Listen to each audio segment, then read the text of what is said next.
ನಮಸ್ಕಾರ ವೀಕ್ಷಕರೇ, ಮುದ್ದೇಬಿಹಾಳದ MGVC ಕಾಲೇಜಿನಲ್ಲಿ ಜನಪದ ಸಾಹಿತ್ಯ ಆಚರಣೆ ಮತ್ತು ಪ್ರಯೋಗಗಳ ಕುರಿತು ರಾಷ್ಟ್ರಮಟ್ಟದ ವಿಚಾರ ಸಂಕಿರಣ ಕಾರ್ಯಕ್ರಮವನ್ನು ಹಮ್ಮಿಕೊಳ್ಳಲಾಗಿತ್ತು. ಕಾರ್ಯಕ್ರಮವನ್ನು ಮಂಜಮ್ಮ ಜೋಗತಿ ಪದ್ಮಶ್ರೀ ಪ್ರಶಸ್ತಿ ವಿಜೇತರು ಉದ್ಘಾಟಿಸಿದರು.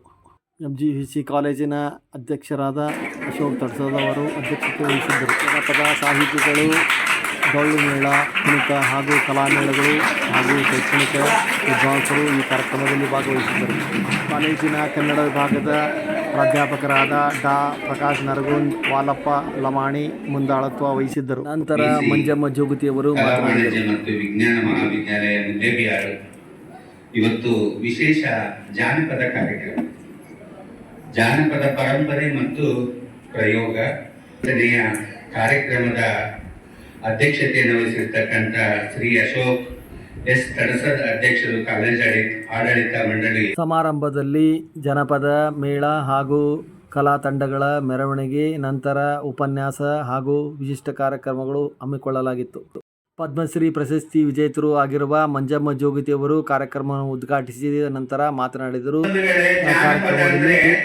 ಇದೇನು ಸಿರಿ ಸಂಪತ್ತು ಕೊಡ್ತಕ್ಕಂಥದ್ದಲ್ಲ, ನಮ್ಮ ಮನಸ್ಸನ್ನ ಸಂತೋಷ ಪಡಿಸ್ತಕ್ಕಂಥದ್ದು, ಇನ್ನೊಬ್ಬರ ಮನಸ್ಸನ್ನ ಸಂತೋಷ ಪಡಿಸ್ತಕ್ಕಂಥದ್ದು ಜಾನಪದ.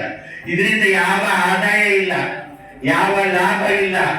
ಯಾವ ಜಾನಪದ ಕಲಾವಿದರು ಬೇಡಿಕೆ ಕಟ್ಟಿಸಿಲ್ಲ ಬಂಧುಗಳೇ, ಯಾವ ಜಾನಪದ ಕಲಾವಿದರು 10 ಎಕರೆ ಭೂಮಿ ತಗೊಂಡಿಲ್ಲ, ಇವರು ದೊಡ್ಡ ದೊಡ್ಡ ಮಂದಿರಗಳನ್ನ ಕಟ್ಟಿಸಿಲ್ಲ. ಇಲ್ಲೇ ಇದೀವಿ ನಾವು ಜಾನಪದ ಕಲಾವಿದರು, ನಾವು ಇಲ್ಲೇ ಕೆಳಗಡೆ ಇದ್ದೀವಿ.